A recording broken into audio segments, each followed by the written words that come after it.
Alors aujourd'hui, une petite vidéo qui va venir compléter notre playlist pour les nouveaux enseignants, ceux qui entrent dans le métier. Donc Val, une vidéo aujourd'hui sur le référentiel de compétences des métiers du professorat et de l'éducation, un document institutionnel à connaître.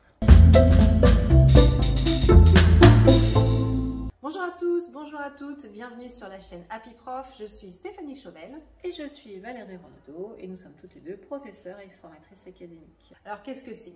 Le référentiel des compétences professionnelles définit en fait les objectifs et la culture commune à tous les professionnels du professorat et de l'éducation. C'est un document qui apparaît dans le bulletin officiel du 25 juillet 2013 et que vous retrouvez donc très facilement sur Internet. Ces compétences qui sont fléchées dans ce référentiel s'acquièrent et s'approfondissent tout au long d'un processus continu, débutant en formation initiale et se poursuivant tout au long de la carrière par l'expérience professionnelle accumulée et évidemment par l'apport de la formation continue. Pour quels objectifs, Stéphanie? Alors déjà, c'est affirmer que tous les personnels concourent à des objectifs qui sont communs et peuvent se référer donc à la culture commune de leur profession. C'est aussi reconnaître notre spécificité dans les métiers du professorat et de l'éducation, dans notre contexte d'exercice. Et c'est enfin identifier les compétences professionnelles attendues dès la formation initiale, mais aussi tout au long de notre carrière. Alors, un référentiel qui est composé de deux parties. Des compétences communes à tous les professeurs et personnels d'éducation, c'est la fameuse fiche 14, car il y a 14 compétences communes. Et puis une deuxième partie qui est dédiée soit aux professeurs documentalistes ou encore au CPE. Alors pourquoi un référentiel?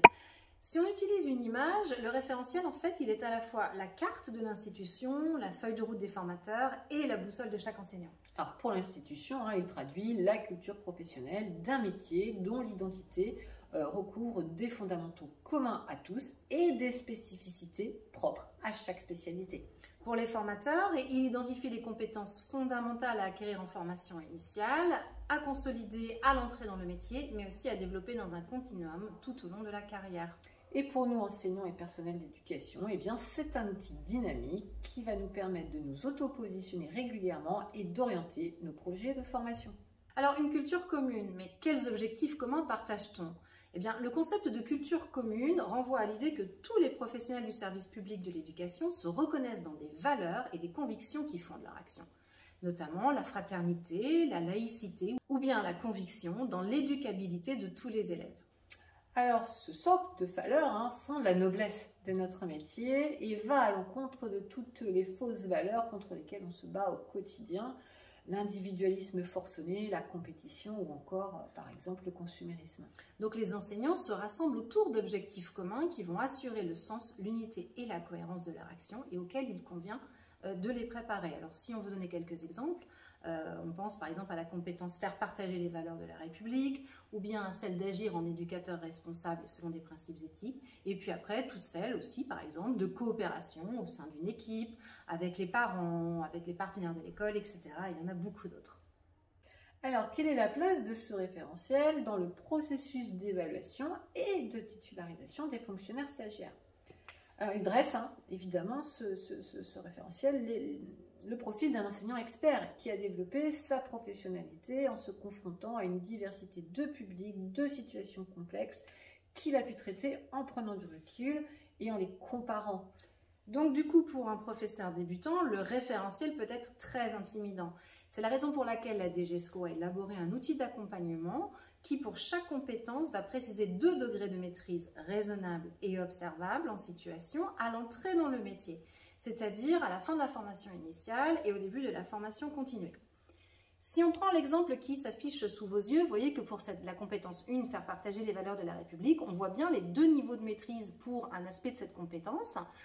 Par exemple, le niveau 1, donc pour un enseignant plutôt débutant, il sait faire circuler la parole en veillant à l'expression de chaque élève et au respect mutuel, qui pourrait être validé cette compétence en début d'année et qui pourra se développer vers un niveau 2, organise des débats argumentés et commence, lorsque la situation s'y prête, à déléguer les rôles d'animation et de modération, niveau 2 qui sera atteint un peu plus tard. À l'écran, on vous projette une infographie empruntée à l'Académie de Toulouse et plus particulièrement au groupe de physique-chimie qui permet de synthétiser les 14 compétences communes, mais aussi les 5 compétences propres aux enseignants. On vous propose de faire une courte pause si vous voulez en prendre connaissance. Ce document sera à connaître pour votre PPCR. Oui, pourquoi? Parce que les différentes visites et entretiens que vous allez vivre lors de votre pré-PCR s'appuient tous sur ce référentiel de compétences. Enfin, peut-être peut-on rappeler que ce référentiel est l'outil de suivi de l'évolution d'un stagiaire pour les professeurs tuteurs en établissement et qu'il doit servir de guide pour la réflexion, et la rédaction, réflexion et rédaction des rapports intermédiaires et finaux, et nous y reviendrons plus tard dans une autre vidéo sur le tutorat. Voilà, cette vidéo est maintenant terminée. N'hésitez pas à la liker, à laisser des commentaires ou bien à revenir vers nous pour toute autre question. Nous y répondrons bien sûr avec plaisir. Merci et à très vite.